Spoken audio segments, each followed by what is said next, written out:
안녕하세요. 버스알지닷컴입니다. 버스알지닷컴은 전세버스 관광버스에 관련한 이슈나 여행지, 그리고 맛집을 소개해드리고 있습니다. 코로나가 없어져야 많은 곳을 알려드릴 텐데 고정 댓글에 저의 이메일 주소를 올려놓겠습니다. 사진, 동영상 모두 좋습니다. 부족한 솜씨지만 영상을 만들어 올려드리겠습니다. 당연히 무료입니다. 전국 맛집 사장님들 연락 많이 주세요. 전세버스 관광버스를 오래 하다 보면 근무하는 회사를 몇 곳은 옮기게 되죠. 회사가 부도가 나서 없어진다든지 다른 회사로 팔렸다든지 등등 이유로 옮길 수 있죠. 입사를 하거나 퇴사를 했을 때 내 경력에 관계 있는 운수종사자 관리 시스템에 제대로 기록이 되어 있는지 확인해 보셨나요? 실제로 근무했던 기록이 되어 있어야 하지만 근무한 적도 알지도 못하는 회사가 기록되어 있는 경우가 있을 수도 있다는 게 문제입니다. 이런 경우 개인정보보호법 위반으로 처벌을 가해야 된다고 생각합니다. 많은 전세버스 회사는 전세버스 운전자를 자기들 놀이개 증으로 생각하는지 지들 멋대로 대하죠. 물론 일부라고 생각할 수도 있습니다만 제 경험상으로는 거의 그렇다고 보여집니다. 오히려 정상적으로 대하는 업체가 드물다고 보여지는 것이지요. 그래서 이번 영상은 언제라도 나도 당할 수 있음을 모두 함께 생각하기 위해 만들게 되었습니다.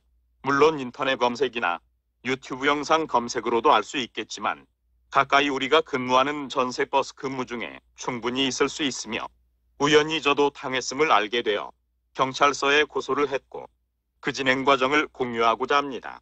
개인정보보호법 아시죠? 나도 모르게 타인이 나를 팔아먹는 건가?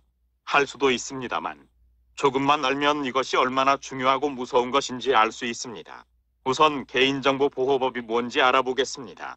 네이버 지식백과에 보면 개인정보보호법은 당사자의 동의 없는 개인정보 수집 및 활용하거나 제3자에게 제공하는 것을 금지하는 등 개인정보 보호를 강화한 내용을 담아 제정한 법률입니다.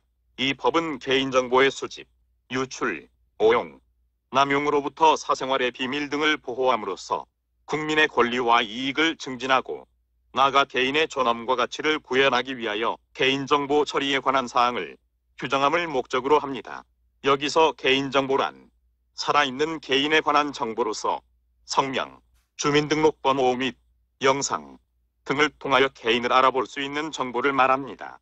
해당 정보만으로는 특정 개인을 알아볼 수 없더라도 다른 정보와 쉽게 결합하여 알아볼 수 있는 것을 포함합니다. 개인정보보호법을 위반한 자의 벌칙은 법령 개인정보보호법 본문 중에 제71조 벌칙 다음 각 호의 어느 하나에 해당하는 자는 5년 이하의 징역 또는 5천만 원 이하의 벌금에 처한다. 개정 2016년 3월 29일 2020년 2월 4일 1.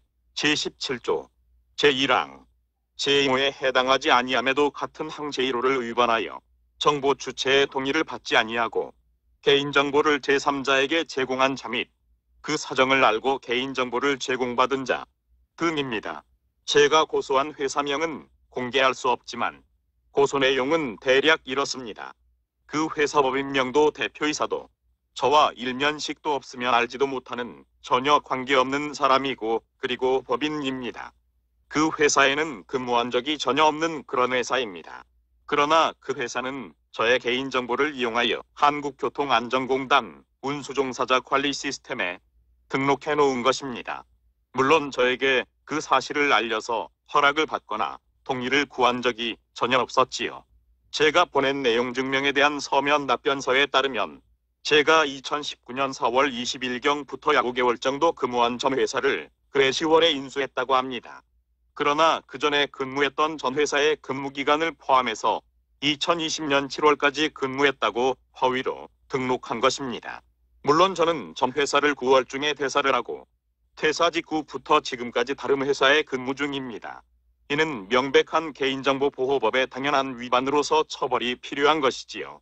그래서 내용 증명을 개인정보보호법 등의 위반 의견으로 발송했더니 며칠 후 그 회사에서 전화를 걸어와서 변명과 거짓을 늘어놓기에 답변서를 서면으로 보내달라고 해서 거짓 해명을 서면 증거로 확보해놓고 경찰서에 고소장을 접수했습니다. 다음으로 명예훼손을 잠깐 알아보겠습니다. 네이버 지식백과를 보면 명예훼손이란 이름이나 신분, 사회적 지위, 인격 등의 해를 끼쳐 손해를 입히는 것이다. 명예란 사람의 인격적 가치에 대한 사회적 평가, 즉 도부적 명예를 말한다. 따라서 명예훼손이란 사람의 품성, 덕행, 명성, 신용 등에 대한 객관적인 사회적 평가를 위법하게 저하시키는 행위를 말하고 단순히 주관적으로 명예감정이 침해되었다는 것만으로 명예훼손이 성립되지 아니한다. 한편 형법상 명예훼손의 성립 요건으로 공연성, 사실의 적시, 비방할 목적 등이 있다. 민사상 명예훼손죄의 성립 요건으로는 불법 행위의 일반의 원칙에 따라 가해자에게 고해 또는 과실을 필요로 한다. 또한 형법 제310조는 본죄 특유의 위법성 조각 사유로서 진실성과 공익성 두 요건을 두고 있다. 우리가 자주 사용하는 밴드나 RT 등에서 무심코 작성한 글도 어떤 상대나 단체 등을 불특정 다수가 이용하는 게시판, 대화창 등에 작성할 때 주의가 필요할 수 있습니다. 이상 간단하게 알아봤습니다. 일단은 이번 고소건에 대해서 진행 과정과 결과까지 공유하겠습니다. 이후 내용은 다음 영상으로 만나 뵙겠습니다. 여러분의 생각은 어떠신지요? 댓글로 여러분의 고견을 남겨주시면 큰 힘이 됩니다. 시청해주셔서 고맙습니다. Check.